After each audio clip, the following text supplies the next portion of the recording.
Nelson finit par démolir son camping-car et emménagea dans le clocher. Là-bas, il n'avait aucun loyer à payer. La seule chose qu'il devait faire était de sonner la cloche une fois par heure. Cela fit ressentir de la compassion à Lisa pour sa situation. Ils discutèrent toute la nuit et sans même s'en rendre compte, ils devinrent de plus en plus proches. Ah, garde ça en tête, le devoir m'appelle.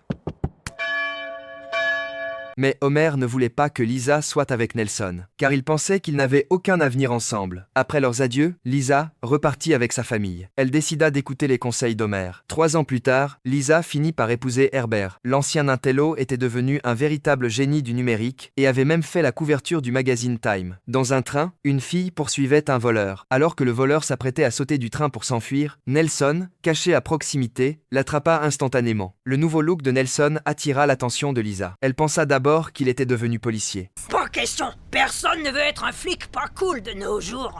Ah zut, Lou, tu veux bien chercher là-dessous? Tu trouveras peut-être ma ceinture de sécurité. Oh, je veux mourir. Mais en réalité, il était devenu chasseur de primes. Quand Herbert vit Nelson, il fut extrêmement enthousiaste. Il rappela comment Nelson avait rendu son enfance misérable et qu'aujourd'hui, c'était lui qui avait épousé Lisa. En plus de cela, Herbert commença à se vanter de leur mariage sur la Lune. Il avait même dépensé 20 millions de dollars pour concevoir une combinaison spatiale leur permettant de s'embrasser. Puis, il commença à se moquer de Nelson. Il dit que le père de Nelson l'avait abandonné parce que sa mère était autrefois stripteaseuse. Furieux, Nelson perdit son sang-froid et comme lorsqu'il était enfant, il donna une gifle à Herbert. Lisa assista à toute la scène et elle ne put pas l'accepter. Elle pensait que Nelson était toujours le même harceleur qu'autrefois. Nelson croyait pourtant avoir changé, mais il comprit alors que la première impression que tout le monde avait de lui était toujours restée ancrée dans le passé et qu'elle ne pourrait jamais être effacée. L'amour est si capricieux.